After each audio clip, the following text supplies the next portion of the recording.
Bonsoir Nicolas Caro. Bonsoir Et Pierre. vous êtes venu avec un livre dans l'air du temps. Un essai de l'historien Bruno Fuligny intitulé L'art de retourner sa veste, cette circonstance.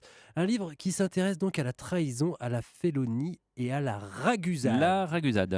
Oui, c'est un terme qui a un peu disparu malheureusement, mais qui fut longtemps un synonyme d'opportuniste. Mhm. Et c'est aussi la première histoire incroyable que nous raconte Bruno Fuligny dans ce livre. La ragusade fait référence à la cité de Raguse, mieux connue sous le nom de Dubrovnik Ah aujourd'hui. oui, magnifique. Raguse avait mis en place un système politique idéal. Le chef de la cité, pour aller vite, était Mhm. choisi parmi les citoyens et changeait tous les mois.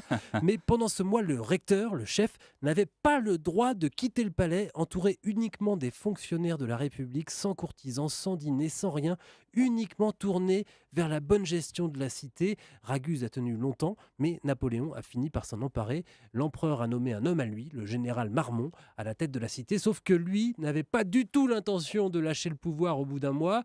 Il est devenu duc de Raguse grâce à Napoléon, mais ça ne l'a pas empêché de le trahir en 1814, c'est-à-dire au moment de sa chute, pour rejoindre ensuite le roi Louis XVIII. Le duc de Raguse est donc devenu un nom commun, la ragusade, la trahison, le retournement de veste. Donc ce sont surtout des hommes politiques. Il y en a beaucoup, bien sûr, de Ouais. très célèbres, comme Mirabeau, évidemment, à la Révolution, mais on rencontre aussi des girouettes dont le nom a été oublié, et d'autres plus surprenantes, comme le peintre David, par exemple, célèbre notamment pour ses tableaux à la gloire de l'empereur, Mhm. encore lui, comme le Sacre de Napoléon. Mais avant ça, il mettait son art au service du roi Louis XVI, dont il a voté la mort quand le vent a tourné.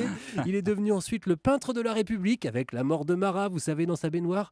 Et puis, je vous en donne un dernier, Jules Verne, conservateur d'abord, anti-républicain. Il se fera élire au conseil municipal d'Amiens sur la liste républicaine radicale. Et j'en passe. Et c'est le problème des opportunistes. Il y en a trop. Je suis pour le communisme, je suis pour le socialisme et pour le capitalisme parce que je suis opportuniste. Et pour mieux les connaître, donc, l'art de retourner sa veste de Bruno Fuligny. C'est à la librairie Vuibert. Merci Nicolas. Merci Pierre.